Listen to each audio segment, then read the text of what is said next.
กเราสวยพวกเรามาช่วยกันรับรู้ด้วยกันแล้วทำให้โลกนี้สดใสอยากให้โลกน่าอยู่กว่านี้เป็นโลกที่เราฝันใฝ่จะสวยอย่างไรเป็นไปได้ด้วยมือของเรา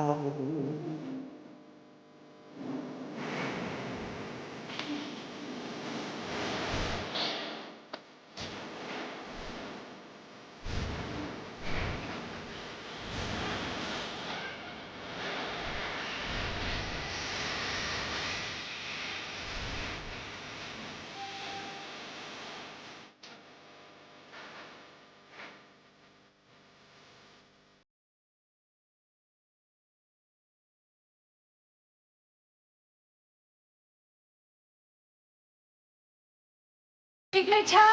ไม่นานเราเองคงต้องไปแต่มัน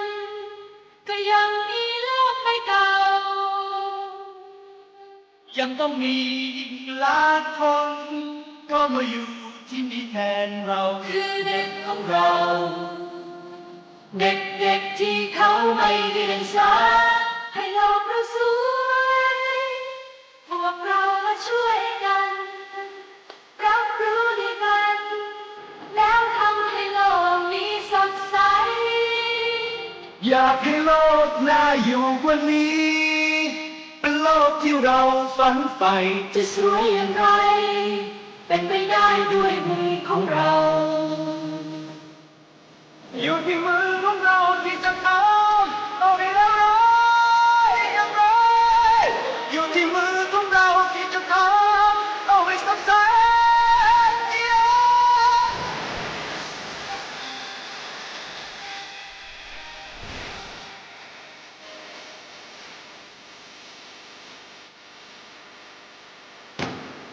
ให้โลกเราสวยพวกเรามาช่วยกันรับรู้ด้วยกันแล้วทำให้โลกนี้สดใสอยากให้โลกน่าอยู่กว่านี้เป็นโลกที่เราฝันใฝ่จะสวยอย่างไรเป็นไปได้ด้วยมือของเรา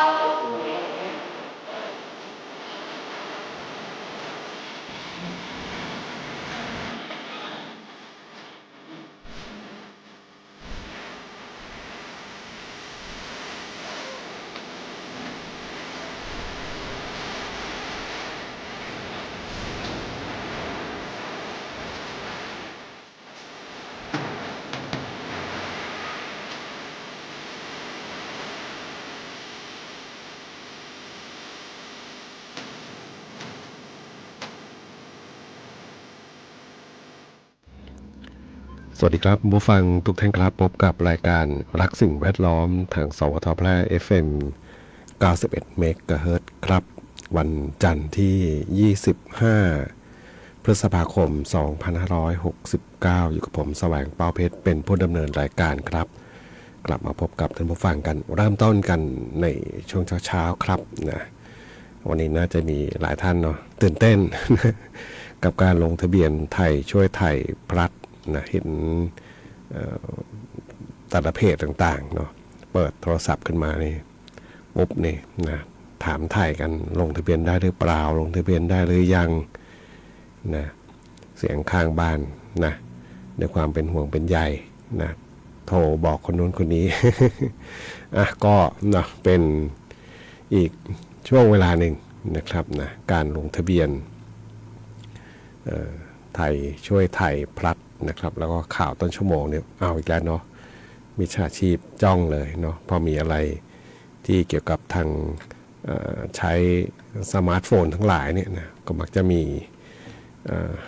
ประเภทกลโกงหลอกทั้งหลายนะเริ่มเข้าทำงานนะครับนะลงทะเบียนไทยช่วยไทยนี่มีผ่านแอปพลิเคชันเดียว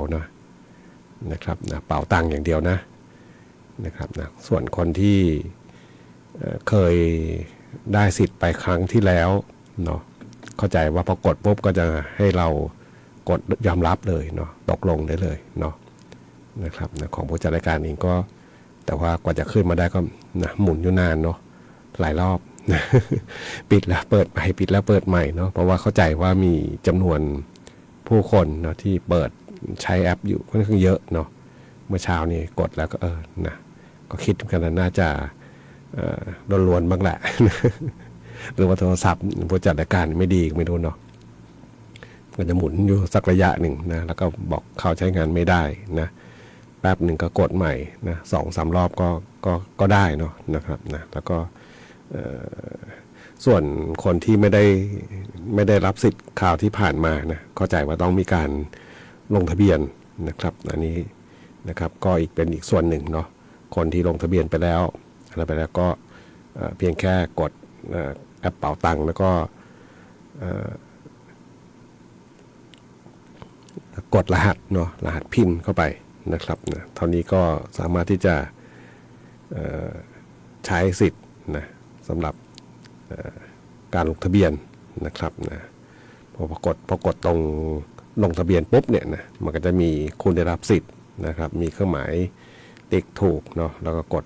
ตกลงเนาะเริ่มใช้สิทธิ์ได้วันที่1 มิถุนายนนะครับนะนี่คือเรื่องในส่วนของสิทธิประโยชน์นะที่คุณจะได้รับนะแอปไทยช่วยจากแอปเป๋าตังค์เนาะไทยช่วยไทยพลัสนะครับส่วนอีกเรื่องหนึ่งนะของเมืองแพร่วันนี้นะพิธีเปิดนะการจัดงานนมัสการนะงานประเพณีไหว้พระพุทธโฆษาสิริชัยมหาสักยมุนีนะครับนะเริ่มวันนี้นะช่วงบ่ายนะครับนะซึ่งจะมีการพิธีเปิดงานเนาะนะครับนะเข้าใจว่าตั้งแต่ราวๆสักบ่าย 3บ่าย 4นี่แหละนะก็จะเริ่มนะคึกคักขึ้นนะครับนะไม่รู้เป็นอย่างไรบ้างเนาะเมื่อคืนลมแรง ลมมาวุบวับวุบวับไปหมดนะครับนะแถวบ้านผู้จัดรายการแถวเข้ามาสถานีนี่ก็ล่องรอยต่างๆนะใบไม้ต่างๆนะน่าจะเจอพายุเมื่อคืนนะครับนะแล้วก็เห็นบางท่านโพสต์อยู่เนาะอะไรนะเป็นซุ้มขายของนะร้านค้าล้มเหมือนกันนะสำหรับการจัดงานของวัดพระบาทมิ่งเมืองวรวิหารนะครับวันนี้ก็อย่าลืมเนาะวันนี้พิธีเปิดนะครับวันนี้พบกันเช่นเคยกับช่วงเวลาของรายการรักสิ่งแวดล้อมท่านผู้ฟังที่ติดตามรับฟังอยู่ครับนะบทเพลงเพื่อชีวิตอยากจะฟังเพลงไหนอย่างไรครับนะก็สามารถที่จะแนะนำได้ครับทางโทรศัพท์0545235516ครับนะแฟนเพจก็พิมพ์คอมเมนต์ไว้ได้กับช่วงเวลาของรายการรักสิ่งแวดล้อมครับ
คุณกำลังฟังรายการรักสิ่งแวดล้อมพบกันทุกวันจันทร์ถึงวันศุกร์เวลา 9:10 นาทีถึง 10 นาฬิกาทางสถานีวิทยุกระจายเสียงแห่งประเทศไทยจังหวัดแพร่ โลกเราสวยพวกเรามาช่วยกัน รับรู้ด้วยกัน แล้วทำให้โลกนี้สดใส อยากให้โลกน่าอยู่กว่านี้ เป็นโลกที่เราฝันใฝ่จะสวยอย่างไร เป็นไปได้ด้วยมือของเรา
เสือธนพลอินทฤทธิ์ครับนะกลับมาแล้วนะคุณยายบวย บอกไม่ได้หายไปไหนนะติดตามรับฟังอยู่ทางวิทยุนะครับวันนี้ก็ขอเพลงของเสือธนพลเข้ามาช่องว่างในหัวใจครับนะส่งมอบเป็นความสุขสำหรับท่านผู้ฟังที่ติดตามรับฟังรายการรักสิ่งแวดล้อมทางสวทแพร่ FM 91 เมกะเฮิรตซ์ครับนะซึ่งคุณผู้ฟังนั้นสามารถที่จะติดตามรับฟังได้ทุกวันจันทร์จนถึงวันศุกร์หลังจากรับฟังข่าว 9 นาฬิกาถึงเวลา 10 นาฬิกาครับนะวันนี้เรื่องของการลงทะเบียนคนละครึ่งนะครับนะก็ตอนนี้ไม่ครึ่งเนาะนะครับนะเพราะว่าเป็นเงื่อนไขใหม่นะครับนะคนละครึ่งพลัดสิทธิ์ยังเหลืออยู่9 ล้านกว่านะ9 ล้าน1นะครับนะตัวเลขกลมๆเนาะใครที่ยังไม่ได้ลงทะเบียนนะครับนะก็ลงทะเบียนได้นะครับสำหรับในการใช้สิทธิ์นะครับนะคนละครึ่งพลัดนะครับนะไทยช่วยไทยนะครับนะก็เป็นเขาเรียกนะอีกช่องทางหนึ่งนะในการที่จะใช้จ่ายนะครับนะก็เป็นการประหยัดนะครับนะเป็นการประหยัดนะ60-40นะครับนะ60-40นะครับนะเราจ่ายเท่าไหร่เราจ่าย60รัฐช่วย40เนาะนะครับนี่ก็ใช้สิทธิ์กันได้นะครับนะเริ่มใช้สิทธิ์ได้เนี่ยวันที่1 มิถุนายนนะครับนะสำหรับในการใช้สิทธิ์คนละครึ่งพลัดนะครับก็ประชาสัมพันธ์ให้ทราบกันท่านผู้ฟังคอมเมนต์อยู่ขอเพลงศรัทธานะครับของหินเหล็กไฟนะเดี๋ยวจะให้ฟังครับนะสำหรับบทเพลงในช่วงเวลาของรายการรักสิ่งแวดล้อมทางสวทแพร่ FM 91 เมกะเฮิรตซ์ครับอย่าลืมนะเรื่องของกิจกรรมวันนี้เนี่ยมีงานประเพณีนะของเมืองแพร่เรานะของวัดพระบาทมิ่งเมืองวรวิหารนะซึ่งเป็นพระอารามหลวงนะครับนะมีการจัดงานกันทุกปีเนาะนะครับนะแล้วก็การจัดงานก็จะ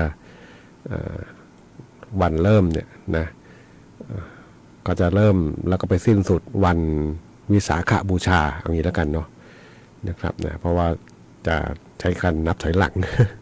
ถ้าใครเห็นปฏิทินวันวิสาขบูชาก็นับย้อนไปเนาะก็จะมีการจัดงานแล้ววันสุดท้ายคือวันที่วันวิสาขบูชานะครับนะซึ่งปีนี้เนี่ยนะพิธีเปิดงานก็มาตรงกับวันที่25 พฤษภาคมนะครับนะวันนี้นี่มีขบวนแห่เนาะการจัดงานประเพณีไหว้พระพุทธโฆษย์สิริชัยมหาสักยมุนีนะวันนี้ทางทีมงานของสวทแพร่นะครับนะก็จะไปได้สดให้ได้ชมกันนะตั้งแต่ขบวนแห่แล้วก็รวมไปถึงพิธีเปิดนะครับนะปีนี้นี่มีเขาเรียกนะมีช่องเขาเรียกมีอะไรนะเดี๋ยวขบวนแห่ต่างๆนะครับนะปีนี้มีการวางแผนเนาะเท่าที่ทราบมานะเพราะว่าวันศุกร์เนาะก็ไปสำรวจที่สำรวจทางนะครับนะพระคุณเจ้าท่านก็บอกว่าเนี่ยปีนี้ก็มีการปรับใหม่นะโดยทางท่านผู้ว่าราชการจังหวัดแพร่บอกว่าจะไม่ให้ขบวนต่างๆเนี่ยนะต้องรถลาที่มากับขบวนเนี่ยวนเข้ามาในวัดละนะเพราะมันทำให้ลำบากเนาะจะเข้ามาเฉพาะขบวนที่เข้ามาไหว้ไม่ถึงคนเนาะที่เดินเข้ามานมัสการนะครับนะส่วนรถก็ถ้าเข้ามารถของขบวนแห่เนาะก็ให้เลี้ยวขวาตรง3 แยกที่เป็นซอยข้างไปรษณีย์เนาะนะครับนะก็จะมีการตั้งป้ายไวนิลขึ้นมานะครับนะทำให้มุมมองนะมีความสวยงามมากขึ้นนะเพราะปีที่แล้วนี่นะถ้ามองมาจากขบวนแห่เนี่ยจะเห็นเป็นซุ้มขายของต่างๆนะครับนะซึ่งเราจะมีเขาขายของเนาะเป็นเหมือนกับอะไรเป็นร้านค้าร้านขายที่จำหน่ายอยู่มันจะไม่สวยงามนะว่างั้นบอกว่าภาพที่ออกมาจะไม่สวยงามก็เลยปีนี้จะมีเป็นลักษณะเป็นพื้นที่ที่ปิดนะครับนะก่อนจะ ถึงตรงประตูทางเข้าวัดนะครับนะคนที่เดินมาร่วมขบวนก็ไปนมัสการได้นะปกติเนาะส่วนรถที่มากับขบวนแห่ก็ใช้เลี้ยวขวาออกไปเนาะก็จะสวยงามขึ้นนะปีนี้ว่าอย่างนั้นนะ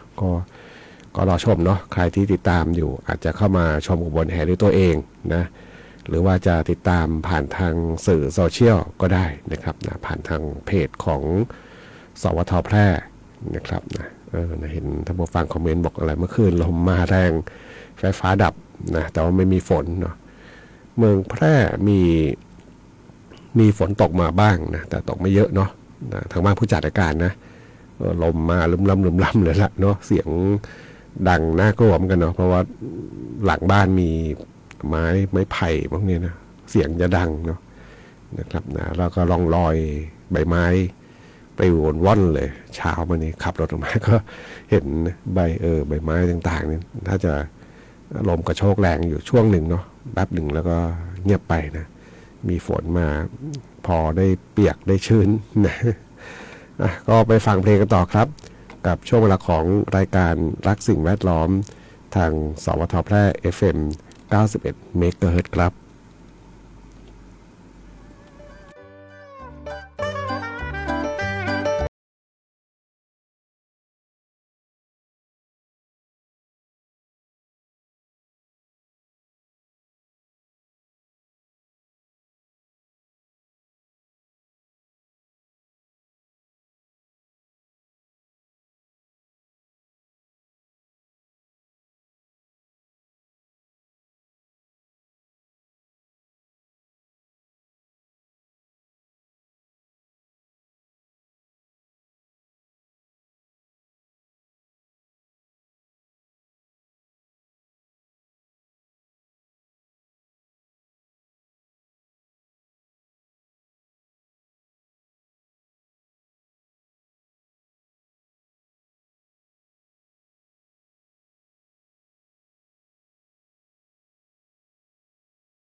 สายด่วน1669อบจ.แพร่สายด่วน1669อบจ.แพร่สายด่วน1669อบจ.แพร่ โทรสายด่วน 1669 อบจ.แพร่จำให้ขึ้นใจนะคะ เจ็บป่วยฉุกเฉินอุบัติเหตุรุนแรงในพื้นที่จังหวัดแพร่โทรสายด่วน 1669 ศูนย์รับแจ้งเหตุและสั่งการการแพทย์ฉุกเฉินอบจ.แพร่เราจะส่งต่อผู้ป่วยไปรักษาที่โรงพยาบาลที่อยู่ใกล้ที่สุดพร้อมให้บริการตลอด 24 ชั่วโมงฟรีไม่มีค่าใช้จ่ายใช้ระบบดิจิทัลระบุตำแหน่งอย่างแม่นยำและวิดีโอคอลประเมินอาการแนะนำ CPR ช่วยเหลือชีวิตผู้ป่วยในทันทีโทรฟรีแต่อย่าโทรเล่นเพราะมีผู้ป่วยจำนวนมากที่รอคอยความช่วยเหลืออยู่สายด่วน 1669 ศูนย์รับแจ้งเหตุและสั่งการการแพทย์ฉุกเฉินอบจ.แพร่ด้วยความปรารถนาดีจากองค์การบริหารส่วนจังหวัดแพร่ข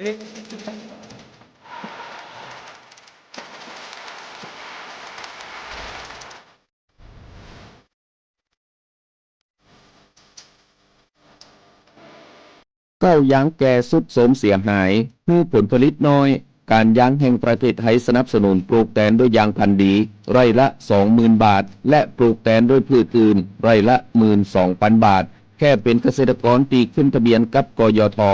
มีส่วนบนพื้นที่ดินถูกกฎหมายเก้ายางอายุเกิน25 ปียื่นกำขอได้ตามสิทธิ์เลือกรูปแบบปลูกแตนทั้งปลูกยางพันธุ์ดีไม่ยืนต้นเศรษฐกิจหรือสวนยางยั่งยืนมีเงินทุนพร้อมช่วยเหลือติดต่อได้ที่054-069-605 การยางแห่งประเทศไทยจังหวัดแพร่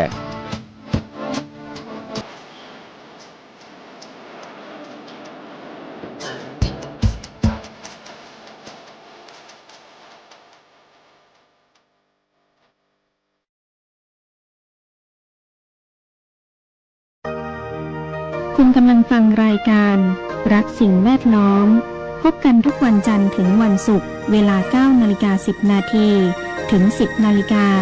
ทางสถานีวิทยุกระจายเสียงแห่งประเทศไทยจังหวัดแพร่โลกเราสวยพวกเรามาช่วยกันรับรู้ด้วยกันแล้วทำให้โลกนี้สดใสอยากให้โลกน่าอยู่กว่านี้เป็นโลกที่เราฝันใฝ่จะสวยอย่างไรเป็นไปได้ด้วยมือของเรา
9:47 นาทีครับกับช่วงเวลาของรายการรักสิ่งแวดล้อมทางสวทแพร่ FM 91 เมกะเฮิรตซ์ครับเมื่อสักครู่นี้ประกาศไปนี่ผิดพลาดเล็กน้อยนะขอบคุณผู้ฟังนะที่ถามไถ่เข้ามาแล้วก็บอกไม่แน่ใจนะว่าข้อมูลตรงไหนผิดพลาดหรือเปล่าทางผู้จัดการผิดเองเนาะประกาศ60-40เนี่ยนะรัฐเขาช่วย60นะเราจ่าย40นะครับนะดูเงื่อนไขต่างๆเข้าไปอ่านในรายละเอียดละนะไทยช่วยไทยพลัดครั้งนี้เนี่ยนะ60-40นะโครงการลดภาระค่าใช้จ่ายประชาชนนะโดยรัฐจะจ่ายให้60นะแล้วก็เจ้าของสิทธิ์ที่ประชาชนเนี่ยนะก็คือจ่าย40นะครับนะผ่านแอปเป๋าตังค์วงเงินสูงสุด 1,000 บาทต่อคนต่อเดือนนะครับนะใช้ระยะเวลาในโครงการเนี่ยคือ 4,000 บาทนะ4เดือนนะครับนะก็เป็นโครงการที่เงื่อนไขเนาะ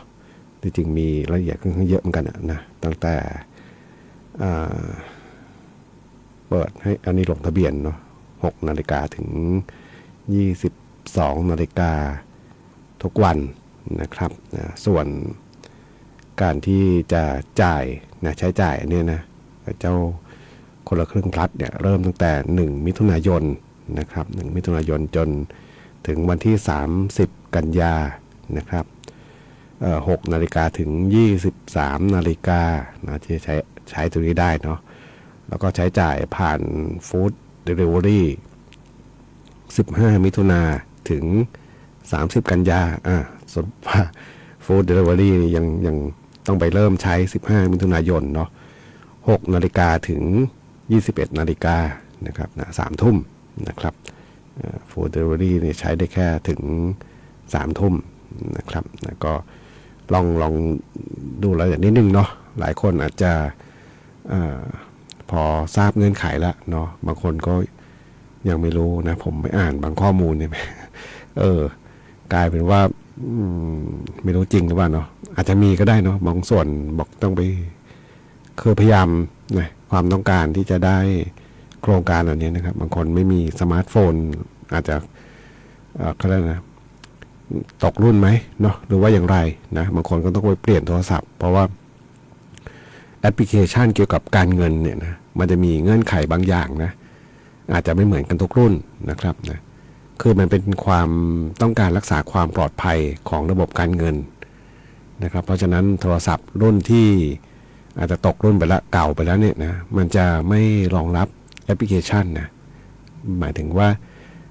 กี่ปีไม่ทราบไม่แน่ใจนะแต่จะมีแน่นอนเนาะแอปเกี่ยวกับการเงินเขาจะมีความปลอดภัยในระดับหนึ่งนะครับนะเพราะฉะนั้นเนี่ยคือมีคนก็เขียนบอกว่าเนี่ยไม่แน่ใจว่าตกลงเนี่ยช่วยใคร หมายถึงไม่ได้ว่ารัฐบาลนะเพียงแต่ว่าคือคนที่อยากจะได้สิทธิ์เนี่ยก็ไปซื้อโทรศัพท์ใหม่นะครับนะเพิ่มเงินเท่าไหร่ไม่รู้เนาะบางคนเกิน 4,000 อีก ได้เพื่อให้ได้สิทธิ์ 4,000 บาทว่ากันไปเนาะเป็นการตัดสินใจเนาะก็คล้ายๆกับเราจะซื้อของสักอย่างเราต้องขับรถไปแล้วก็บางทีต้นทุนทั้งน้ำมันทั้งอะไรต่างๆไปถึงกับซื้อสั่งออนไลน์นี่แหละเนาะคิดวิธีคิดคล้ายๆกันเลยอันนี้เราให้ฟังเนาะก็ขึ้นอยู่กับคนใช้เนาะตัดสินใจนะครับแต่ที่แน่ๆคือแอปพลิเคชันเกี่ยวกับการเงินทั้งหลายเนี่ยมันจะมีระยะเวลาของการใช้แอปกับโทรศัพท์ด้วยนะครับนะโทรศัพท์บางเครื่องเนี่ยอาจจะตกรุ่นไปหลายปีนะครับนะแอปพลิเคชันจะไม่รองรับนะกับโทรศัพท์แบบนี้นะบางคนก็อาจจะต้องลงทุนเนาะนะเพราะทุกวันนี้ระบบการใช้จ่ายเรามันส่วนใหญ่ก็ผ่านทางโทรศัพท์นี่แหละเนาะแต่ก็เพื่อความปลอดภัยนะแอปพลิเคชันก็จะเขียนซอฟต์แวร์ขึ้นมาให้รองรับแล้วก็มีความปลอดภัยนะครับแล้วก็โทรศัพท์รุ่นเก่าที่มันไม่อัปเดตแล้วเนี่ยนะอย่างยี่ห้อบางยี่ห้อเรือธงทั้งหลายที่เขาใช้คำว่าเรือธงกับตัวท็อปของเขาเนี่ยนะอัปเดตก็ประมาณเท่าไหร่4 ปี 5 ปีเนาะเดี๋ยวนี้ทราบว่า7 ปีเท่ากันหมดละ ก็นี่แหละเนาะก็เป็นเงื่อนไขหนึ่งนะครับนะก็ลองพิจารณาดูเนาะสำหรับสิทธิประโยชน์ต่างๆที่จะได้รับครับไปฟังเพลงกันต่อครับกับช่วงเวลาของรายการรักสิ่งแวดล้อม ทางสวทแพร่ FM 91 เมกะเฮิรตซ์ครับ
9:56 นาทีครับกับช่วงเวลาของรายการรักสิ่งแวดล้อมทางสวทแพร่ FM 91 เมกะเฮิรตซ์ครับวันจันทร์ที่ 25 พฤษภาคม 2569 ครับนะซึ่งคุณผู้ฟังสามารถที่จะติดตามรับฟังได้ทุกวันจันทร์จนถึงวันศุกร์ครับหลังจากรับฟังข่าว 9 นาฬิกาถึงเวลา 10 นาฬิกานะครับมีเพลงเพื่อชีวิตเปิดให้กับท่านผู้ฟังรับฟังกันเป็นความสุขกันในช่วงเช้าๆของการทำงานครับวันนี้พิธีเปิดการจัดงานนมัสการพระพุทธโฆษย์สิริชัยมหาสักยมุนีนะครับวัดพระบาทมิ่งเมืองวรวิหารนะอย่าลืมเนาะท่านผู้ฟังสามารถที่จะเข้ามาร่วมชมขบวนแห่ได้ช่วงบ่ายนะช่วงเย็นนะพิธีเปิดอย่างเป็นทางการนะครับนะเช็คนิดหนึ่งเนาะวันนี้จะมีฝนหรือเปล่าเนี่ย กลัวเหมือนกันเนาะเพราะว่าทีมงานไลฟ์สดของสวทแพร่นะครับนะก็มีภารกิจไลฟ์สดช่วงบ่ายวันนี้นะครับนะเครื่องไม้เครื่องมือแต่ละอย่างนี่ก็กลัวฝนซะด้วย อุปกรณ์ไฟฟ้าเนาะกลัวน้ำกลัวฝนแม้แต่คนทำงานด้วยเหมือนกันแหละเนาะ นะครับนะเช็คนิดนึงเนาะภาคเหนือนะมีฝนฟ้าคะนอง60%ของพื้นที่ส่วนมากบริเวณจังหวัดแม่ฮ่องสอนเชียงใหม่เชียงรายลำพูนลำปางพะเยาน่านอุตรดิตถ์ตากพิษณุโลกและเพชรบูรณ์ไม่มีรายชื่อแพร่ในนี้นะอุณหภูมิสูงสุดวันนี้อยู่ที่34ถึง37องศาเซนเซียสครับนะก็แจ้งประชาสัมพันธ์ให้ทราบกันเนาะ60%ของพื้นที่ส่วนมากอยู่โซนไหนเนี่ยตะวันตกเนาะแล้วก็เลาะทางเหนือแล้วก็มาทางเมืองน่านนะครับสำหรับฝนเช้านี้ถึงเช้าวันพรุ่งนี้ครับวันนี้รายการรักสิ่งแวดล้อมทางสวทแพร่ FM 91 เมกะเฮิรตซ์มาถึงช่วงท้ายรายการครับคงต้องนำรายการท่านผู้ฟังไปก่อนพบกันใหม่ในวันพรุ่งนี้ขอความสุขความโชคดีจงมีแต่คุณผู้ฟังทุกท่านสวัสดีครับ